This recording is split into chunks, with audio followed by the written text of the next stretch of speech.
Hello there, welcome back to the channel. It's Richie here from Dowie After Dark. So I have just come back from the Square-Based GT, the Yuletide. So this event was a Christmas themed event as we are pretty close to the big day. So I ended up painting up a Santa Dwarf King to take to this event, and basically just thought it would be absolutely hilarious, as a lot of people say that my dwarves look like they're kind of Christmas related anyway, just because I have a lot of the snow trees and just a lot of stuff in there that kind of resembles kind of winter. So I thought it'd be quite funny to have a Santa in there just kind of leading my throng into battle. Now, this event was really fun. It was quite a tough event. I knew going into this it was going to be quite a tough event because I knew a lot of the players that were going. Now, the winner, Andy, with his Mortuary cult, was always going to be a pretty tough game for me. I did have a plan going in, and we did end up playing game 2. Unfortunately, I didn't win this event. I ended up losing 2 games, but I did win 3 overall. I was pretty happy with the result. As I will show you going through, I did end up losing game 2, so I knew once I lost that game that the win of the event was kind of out of my grasp. So I kind of decided to have a bit more of a chill and a fun time after that point, and just kind of have fun with the kind of Christmas spirit of the event, throwing Santa into probably charges that he shouldn't do. And yeah, just had a really great time. It was just really nice to see everybody. So I'm not going to talk about my list because I used exactly the same Royal Clans list that I used previously. Doesn't have the Rune of Karma in it. It's just 28 Longbeards, a King, Toughness 10 Anvil, the Runesmith BSB, Iron Drakes, Cart, and a Grudge Thrower with a Rune of Forging. So it's a pretty simple list. It's there to yeet forwards and then try and do as much damage as possible kind of in the mid board. Now, I had some pretty tough games. There were some really fun games, and let's have a look and see how we got on with those games. Right, so we are just on the way up to sunny Nottingham. Well, not that sunny. So sat in the car on the way up from Hereford. We've got Matt that's driving. Say hello, Matt. Hey, right. And then we've got Mike in the back here with his dragons. So hopefully it's going to go well. It's on this nice cold frosty morning. Let's see what the dwarves can do. Well, almost down at the TSN. I've managed to win the last 2 tournaments in a row down here at the GTs.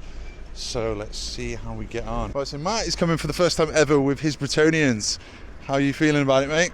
Looking forward to playing 5 games all world, seeing what it's all about. Yeah, it should be good fun. Yeah, it should be a great time, mate.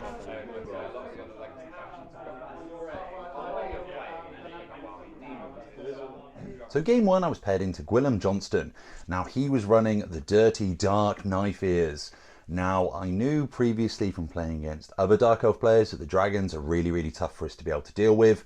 With the 4-up ward, it's really hard to chew through. So my game plan going into this was try to focus down the dragon, do as much damage to it as possible, hopefully charge into the anvil, which I'm going to put in the center of the board as kind of a decoy. So if he charges into that with the toughness 10, hopefully won't do any wounds to it. And then at that point, I can then charge the rest of my army into it and try and get some D6 damage from the king going in, and fingers crossed he fails those 4-up wards. Now this was my plan going into it. Now let's have a look at Gwillem's list. So in the characters, he has a Dark Elf Dreadlord with a great weapon, full plate armor, shield, Sea Dragon Cloak, with a Black Dragon, a Pendant of Caleth, and the Shield of Grond. A Supreme Sorceress who's level 4, Dark Steed, 2x Focus Familiar, a Tome of Furion with Battle Magic. Sorceress with Dark Steed, Lore Familiar, 2x Focus Familiar with Battle Magic, and then 3x Dark Riders. And then in the special there's 7 Cold Knights with Lances, Dread Knight Champion, and the Banner of Harganeth. Then he's got a unit of 5 Shades, a unit of 5 Cold War Knights, and a unit of 5 Harpies.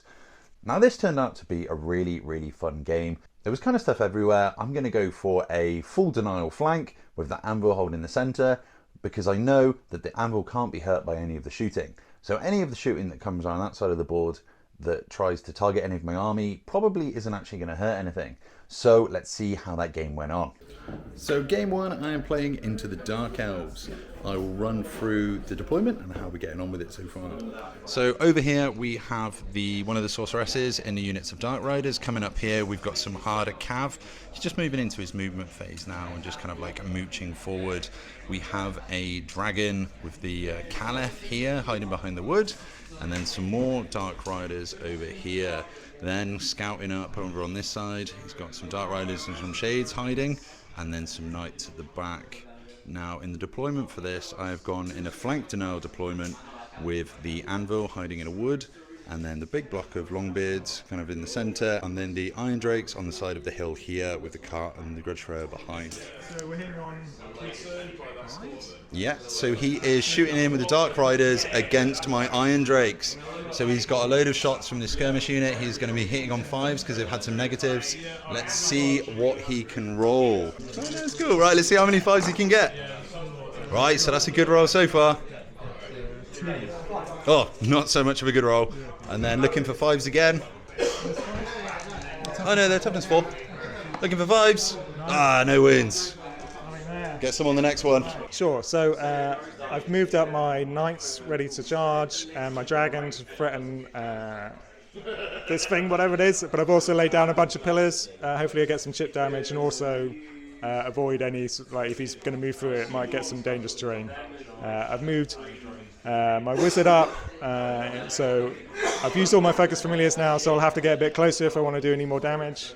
And then I've got like a second wave that'll hopefully, once these guys are kind of engaged, will do some more damage. So going into my turn, I'm going to have to wade through some spells. I mean, those pillars are going to be moving turn 1. So with the Focus Familiar, they've managed to get quite close to me, so they're probably going to do a bit of damage. But I'm going to have to charge for them and see what happens. So at the end of the Dwarves' turn, I managed to kill the unit of Knights that was here. But unfortunately, the Grudge Thrower missed. Well, he didn't actually miss. He did actually manage to hit and wound the dragon. But unfortunately, the dastardly Dark Elves managed to save it. What a horrible, horrible human. But we're going now into the Dark Elves turn 2. So at the end of that turn, my Iron Drake span round, killed these Harpies that were coming down for the Grudge Thrower. The dragon has gone into the anvil and didn't manage to actually do any wounds to the toughness 10 anvil. I haven't managed to do 1 wound to it, but the Longbeards have come round to charge into the flank.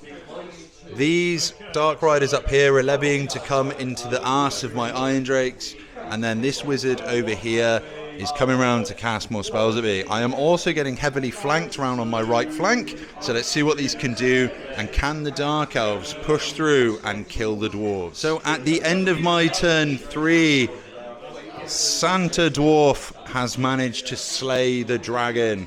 Well, technically it wasn't him, but I just did manage to do enough wounds and managed to run the dragon down. He rolled incredibly low on his flea, and the plucky dwarves managed to catch him, and so the dragon is dead, but these Dark Elves are gearing up ready to try and kill me.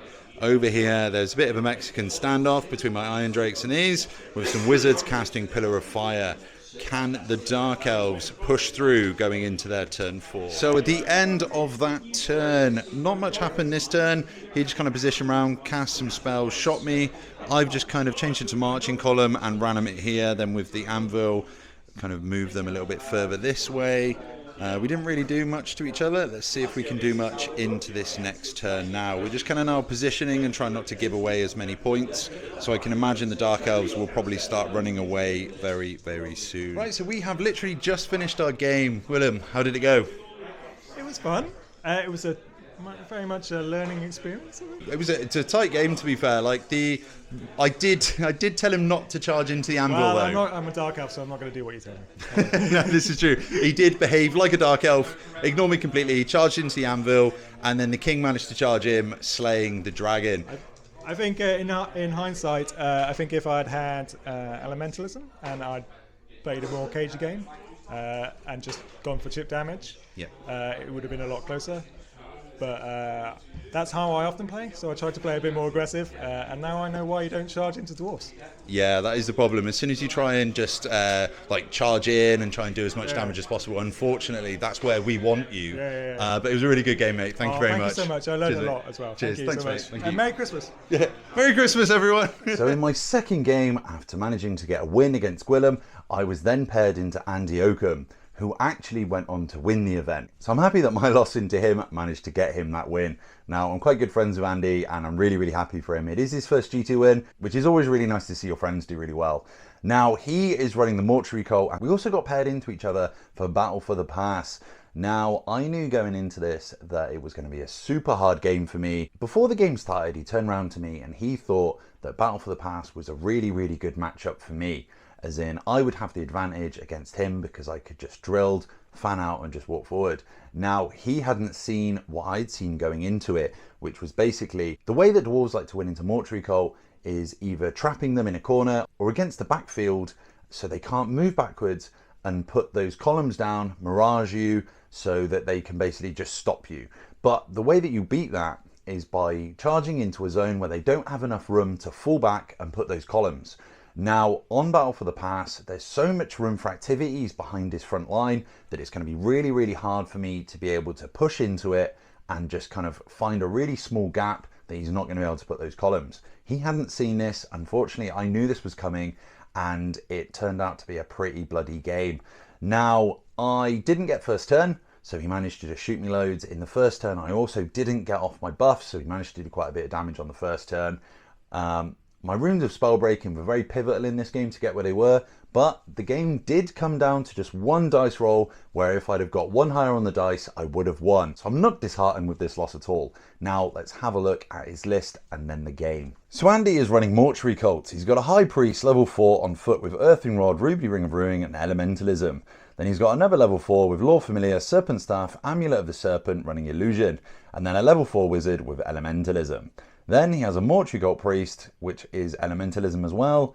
And then in the core, there's 4 Tomb Swarms that he's going to be sucking wounds from to plus to the cast, 8 Skeleton Skirmishers, a big blob of 50 Skeleton Archers, 5 Ubshabti, 7 Skeleton Horse Archers, and then in the special there's going to be 2 Tomb Scorpions and then 5 Ubshabti with Great Bows. And then in the rare is a Casket of Souls. We all know what this list does. As you get towards it, it camps back and then teleports out the way and then uses reserve move to move away while keep peppering you every single turn while casting Illusion to stop you from charging it, and then using the columns to either stop those charges if the Mirage doesn't work or stopping the range units from shooting into you. Now, Andy's a really good player. I know this going into him. We've had loads of practice games, so I knew that this was going to be a really hard game. It did turn out to be a really fun one though. So in game 2, I am going to be playing into Andy's Mortuary Cult. They are unfortunately playing Battle for the Pass, so this is going to be a really, really hard game. So I need to run at him and hopefully I can break through the undead. This is going to be quite difficult, but hopefully we can smash through. So going into Mountain Pass, I have deployed my Longbeards on the far flanking marching column with the anvil here, my beer cart and the grudge thrower behind, and then a big line of Iron Drakes that are going to push forward. I am then up against this massive cohort of Mortuary Cult, which is sitting back, and I'm going to have to try and charge into them. This is going to be quite a hard one to try and chew through, but let's see if the dwarves can get through. So at the end of turn 1, he has kind of repositioned and moved about all of the magic over here. I have yeeted my big unit forward, managed to get the double move, but I didn't manage to get the +1 saves and reroll saves off. So over here, I have my Iron Drakes, which got shot at. Nothing really happened. First turn was a little bit uneventful, but some stuff is going to start happening very, very soon. Can the Christmas Dwarves of Crackerdrak get into combat with the vile Tomb King? So end of turn 2. I have yeeted into his face, but I've only got 1 Spellbreaker left. So if I can stop the magic or he miscasts, then the dwarves will get in. If he manages to Mirage and Column, there's not a lot the dwarves are going to be able to do up this end of the board, unfortunately, as Andy is sticking back. It's definitely the clever play for Mortuary Cult, so let's see what happens. Fingers crossed. Well, I won't say either way, but we'll have to see. So real big at the end of that turn. I actually failed my charge going into the Ubshabti. I needed a 6. I rolled a 5.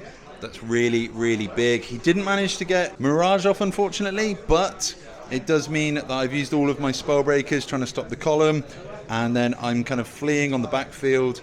The Iron Drakes over here have moved up to try and do some damage, but unfortunately these over here are -3, which is a bit of a nightmare. So I don't know how it's going. It's a little bit close, a little bit tense.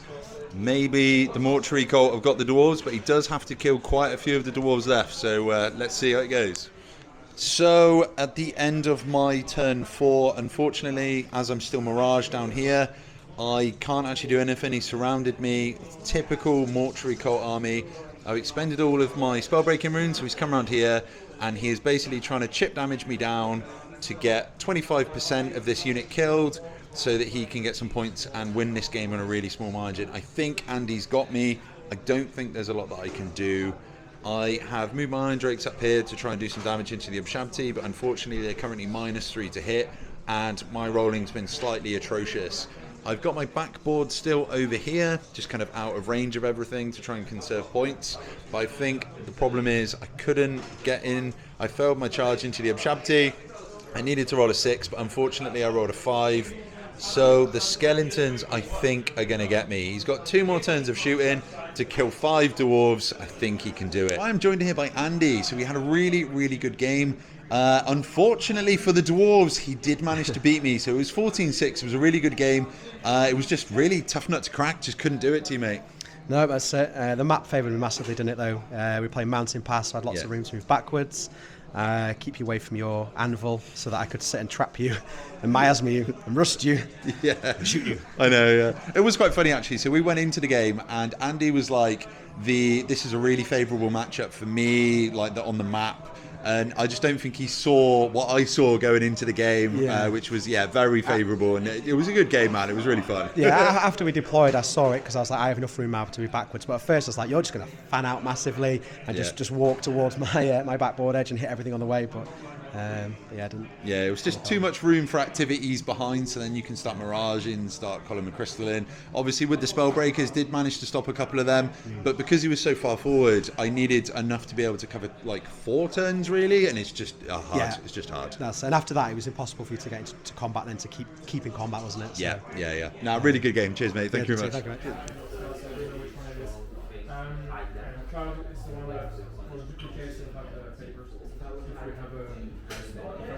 So after reeling from that loss into Andy, I came up against the dreaded High Elf Knife Ears. So this next battle was going to be War of the Beard, and I was playing into Singe Frost.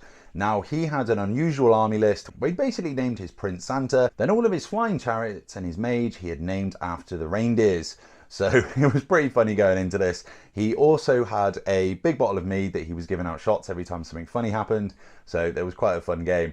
Now I was quietly kind of confident going into this because I knew dwarves go relatively quite well into high elves as long as the high elves engage with me. If they don't engage, then they can try and pick off some points and maybe go for a small win. Now I didn't expect to happen what happened. I did a slight misplay in basically having my runesmith 1 inch too far over in a unit, so I couldn't pop my runesmith out of one unit into another unit, which then meant that the king was just lonely by himself in one unit and didn't have a ward. Now this was a complete misplay on my part, because in my head I had just thought that the cart was there and I had the extra inch of movement. But unfortunately I didn't, so that pretty much cost me the game. But first, before we get into the game, let's have a quick look through the list. So for his general, he has Santa, which is an elf prince with a great weapon, full plate armor, longbow, star dragon, talisman of protection, dragon helm, seed of rebirth, 2x opal amulet with pure of heart. Then we have Rudolph, which is a level 4 mage on a Lothan sky cutter, which has the silvery wand, the ruby ring of ruin, the lawmaster cloak, seed of rebirth, Seaguard and battle magic. In the core he has 6 units of Santa's elves, which are just the normal elf archers. In the special he has Donna and Blitzen, which are just normal plain Tyrannoc chariots. And then in the rare he has Prancer, Dancer and Dasher, which are the Lothan Skycutters. He also has 10 Santa's helpers, which are the Sisters of Avalon, with the Bows of Avalon and light armor. So this game was pretty close and pretty enjoyable. So let's have a look and see how the Dowie got on. Obviously I lost this game, but it was still a really, really fun one. Pretty close until right at the end. Right, so in this game I am paired into High Elves. Now, there is a lot of flyers in this list, so as you can see here, there is an absolute flying circus, which he has also named Santa, because we are at the Yuletide. So this is Santa, the reindeers, and the naughty elves, apparently. The ones have been good elves, so they get champions. I'm just wondering if you're going to get a present for being good or he's not. That's it. So my Santa dwarf going into his Santa. This is the War of the Beard again. So we're going to head into deployment and see if we can settle some grudges and kill some knife ears. The filthy knife ears have lined up across from the valiant dwarves, and they have put a lot of their air superiority on this side of the board. So he is going to be trying to do a flank denial coming in from this flank. We've got a rather open battlefield which is leading over to the dwarves, which have created a shield wall with the Iron Drakes at the front, the anvil behind, and then the Longbeards on this flank here. So let's see if we can recreate the War of the Beard Let's see if some grudges can be settled. I know. So basically, after that turn, my dwarves have pushed forward. My heroes have gone up into the Iron Drakes. All of the flyers have come across, and he unfortunately is feeding me shots. So this can only go well. The Knife Ears are playing a dastardly game, I think. Right, it's going quite well. Let's see what he goes into in the next turn. Can the dragon get in? What's he going to do? Should be so fun. At the end of my turn 2, I believe, or 3. Is that turn 2 or 3? Turn 2. So at the end of my turn 2, the dragon has decided to flee. Didn't want any of this kind of bullshit that's coming from the king in this unit. I did manage to get the reroll and +1 saves off, so I rolled an 11. So he didn't fancy that at all, so he is fleeing and running away. Not again. Yeah, not again, no. So there are some high elves coming up here.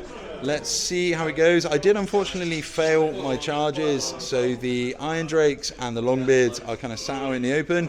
So let's see what these dastardly Knife Ears can do after their general has decided to flee. Hopefully they run away scared. So at the end of that turn, I did manage to pincer the dragon, but the dragon did actually manage to kill my king and get my Longbeards down. Unfortunately, I just had a really bad turn of rolling, so he just managed to kill me. Not having the ward on the king really suffered, and the dragon just managed to do quite a few wounds. I only managed to do 1 wound to the dragon so far, unfortunately. There are some Flappy Birds still kicking around. Haven't managed to do well. Unfortunately, the dwarves haven't been rolling too hot in this game at all. But the dragon's in combat. That's where I want him to be. So let's see if the dwarves can bring down the dragon. Right, mate. So we have literally just finished our basically reenactment of War of the Beard. How did it go? It went well for the pointy ears. The real Santa won. The dastardly Knife Ears ended up getting me. So I basically got too greedy.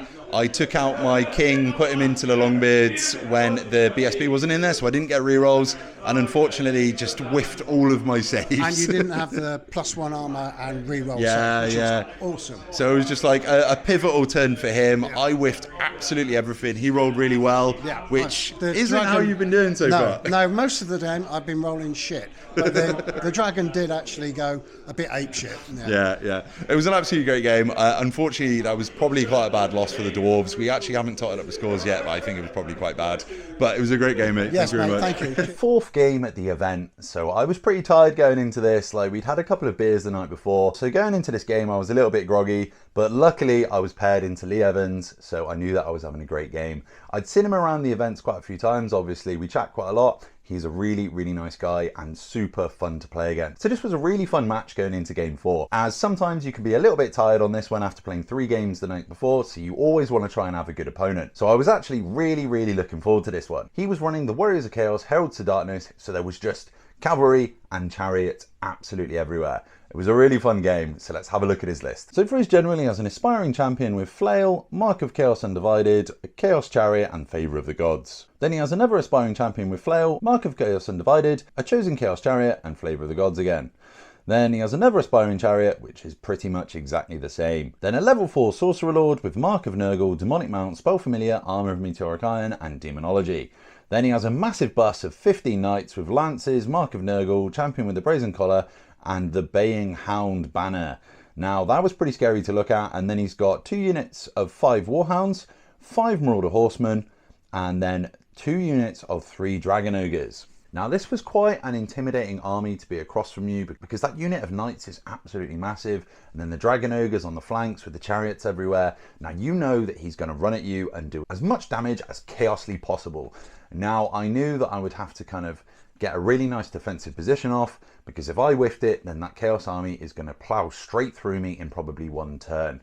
Now this is a really fun game. Lee's an amazing guy, so let's get straight into the game. So game 1 of day 2, we are going to be playing Command and Control, and I have a pretty fun partner that I'm going to be playing into, and it's a pretty savage looking army. He's got a massive bus of cavalry. It is a Chaos Army, so should be quite interesting. I'll come back with the deployment. Going into the 3rd game, we have the Iron Drakes lined up in the wood, the Anvil with the Grudge Thrower just behind here, and then the big brick with the heroes in lined up.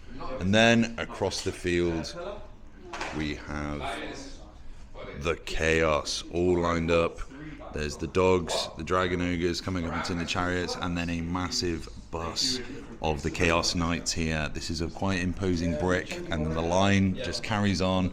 This is a slight brick of death, so let's see if the Dowie can go into it and see what happens.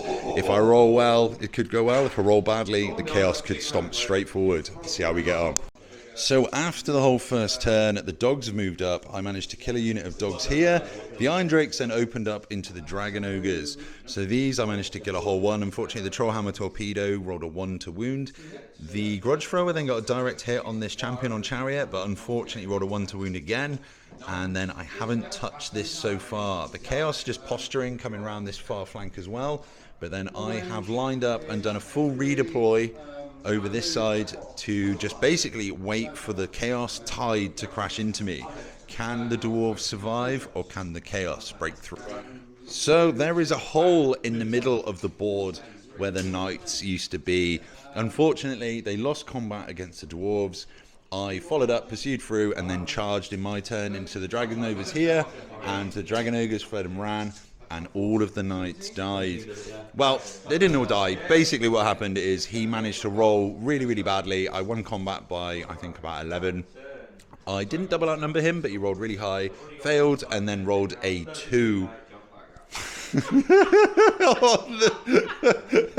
And the speedy little dwarves managed to chase him down, which probably doesn't actually happen very often, so that was pretty crazy.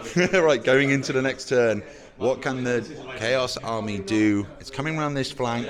Can it break through? Can it do enough damage to try and clinch a win? So at the end of that turn, the Dragon Ogre was shot by the valiant Iron Drake grenade and managed to kill it. The Longbeards have just kind of moved up here. There's been some posturing over this side of the board. The Chaos are getting ready to charge into the Anvil. The Anvil has buffed himself, so he has +1 save, reroll saves. And also the Grudge Thrower, unfortunately, decided to kill himself, rolling a misfire into a misfire and then into a 1. Now, unfortunately, that was some pretty bad rolling for the Grudge Thrower, so he is probably going to get sacked next game and replaced with a different Grudge Thrower.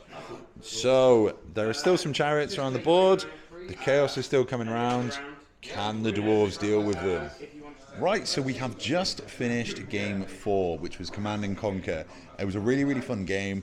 Unfortunately, it didn't go the way of the Chaos Warriors. The Dowie did manage to just kind of pick the win. How did it go for you, mate? It was a lovely game. Always playing you, obviously. Yeah, so I think it's our first game we've actually Yeah, it was played, actually our first game, so that was really good. No, I've obviously seen you at quite a lot of events, Yes. and I always seem a laugh when you're playing. So No, it's nice to get it going was. with you. It was funny. It was funny. Just, yeah, your dice rolls were horrendous this game as well. Yeah. Still managed to pip it and smash my face in. I know. So That's basically, fine. going with the theme of the entire weekend, all I seemed to do was roll 1s, but I think you rolled more 1s. Yes. So. True. But no, it was a very good game. Thank you. No, cheers, mate. Yeah, no, it was really, really fun. Did manage to hold the centre and just basically managed to kill the bus in 1 round of combat. So after the main centre of the army was gone, then it was kind of almost you trying to just get points where you could. Yeah, I couldn't do anything at that point, basically, unfortunately. Yeah. But no, it's a good game anyway. Yeah, no, it was really good. Cheers, mate. Thank you very For much. my final game of the weekend, I had the pleasure of playing into Paul Lowe. Now, I've chatted to him on several occasions before, as he's been around some of the same tournaments me, and he's a really great guy. He actually managed to win the most sporting of this event as well, so it was a really, really fun game. He was playing the Skin Wolves in Wolves of the Sea, so I know what this army's like after playing against Tom when he was kind of creating that list at the beginning when the book first came out. So I did have quite a bit of experience going into this, so I did know what to try and kill going forward. So Paul is normally a Dwarf player, but then really, really wanted to try out the Skin Wolves, as they're a completely different play style, and he was definitely enjoying playing with them in this event.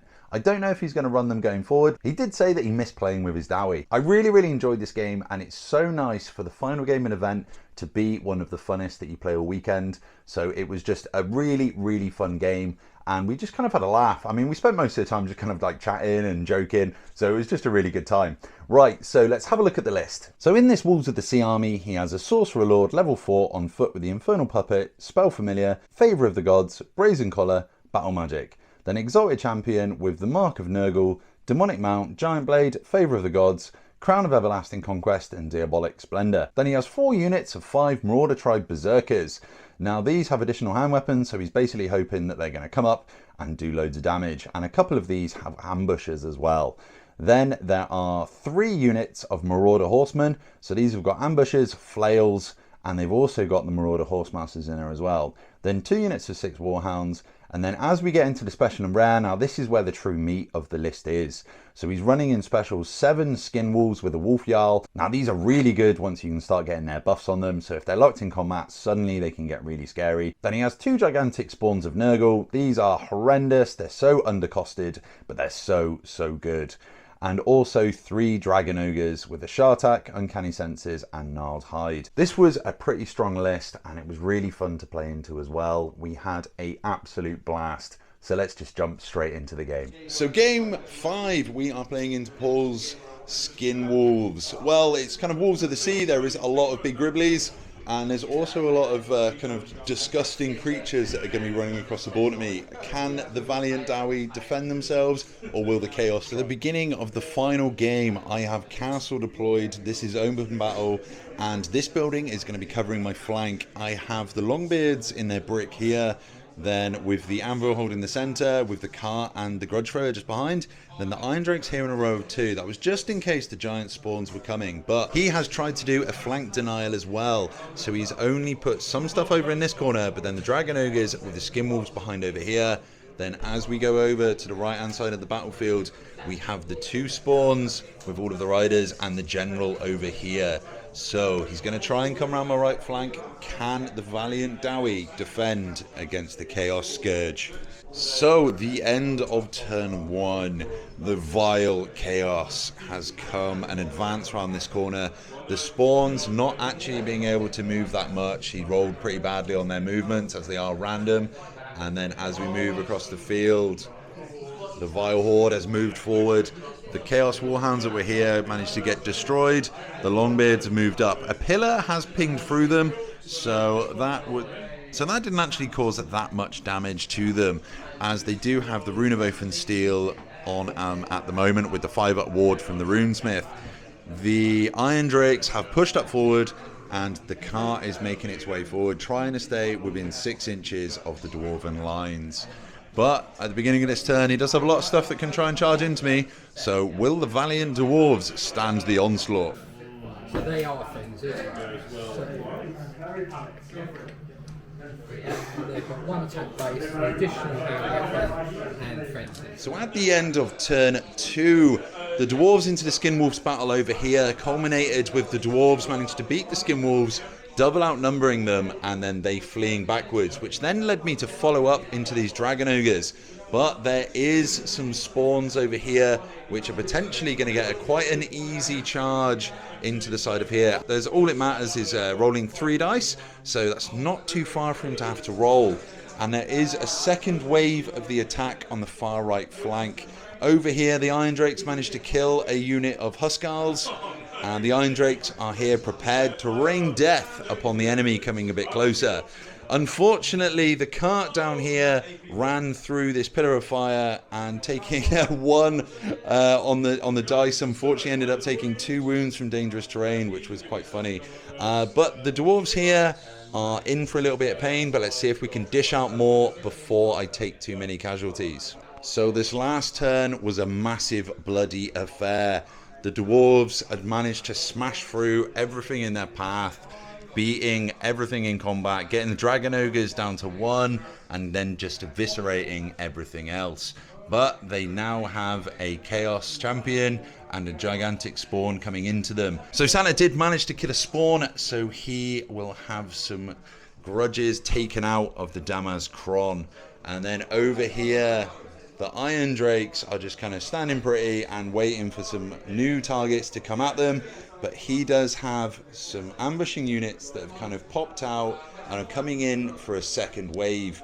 Also in the center of the battlefield, there is still quite a lot of points here. So can the Chaos make back some points, kill the big brick, or take out the Iron Drake? So we have just finished the 5th game of the event. So basically, we played, it was just an open battle. And he's not actually a Wok player, he's a normal Dwarf player, so he's normally one of the Dowie, but he has decided to start playing Warriors of Chaos. But I think you'll probably be going back after this event, won't you? Definitely will be. Yeah. I've deserted the calls, and it was just. You need to come back. The holds are being deserted. You need to come. How did you find the game, mate? It was really enjoyable. Learned some lessons, some hard lessons. Yeah. Overall, it's really good, and just realised how powerful the dwarves are. Yeah. And no, credits to Skinwolves. They are really good. Oh yeah, no, the army's actually terrifying. Like if anyone hasn't played against the Skinwolves, like the threat saturation everywhere, the amount of attacks that they can have, like they are absolutely amazing. It was a really fun game, mate. It was. Thank you, mate. Yeah, Really cheers, man. enjoyed it. Thank you very much. I'll see you soon. Take So care. that was the event. I ended up coming 8th overall, which, to be fair, considering I had a couple of losses, I'm actually quite happy with this. I know the list can do well because I've managed to win 2 tournaments with it before, but I think I'm probably going to start changing some stuff up. I am working on some different armies anyway, so I'm working on the X-Force list, starting to work out prints for my Slayer army. Forward, I'm probably going to start moving away from the clans. I am going to be using them early next year just because it's going to take me a little bit of time to get my X-Force army painted, because unfortunately just trying to find time is just a bit of a nightmare. Really looking forward to trying out some new playstyles as well. Thank you all for watching. It was a really good event. To shout out my channel members.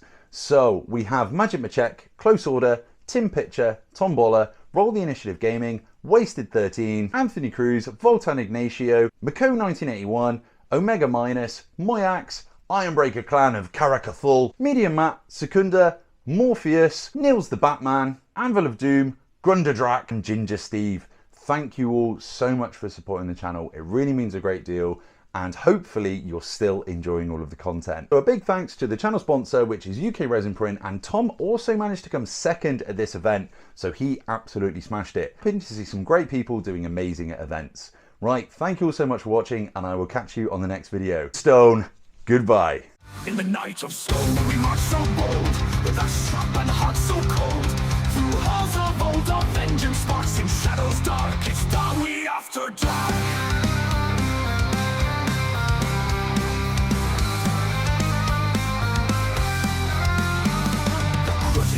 For years untold, and ledgers kept where blood runs cold. In caverns deep, the drums they roar will settle scores in Darwy lore. The grudge is held for years untold, in letters kept where blood runs cold. In caverns deep, the drums they roar will settle scores in Darwy lore. Under mountains watchful gaze will end the feuds of ancient days. With iron will and spirit stark, will bring the light in Darby after dark. Golden gems shall guide our fight through endless tunnels lost tonight. The hammer falls, the anvil sings, in Darby's name our battle rings. The molten forges fuming red, our enemies shall quake with dread. In caverns grim, our legend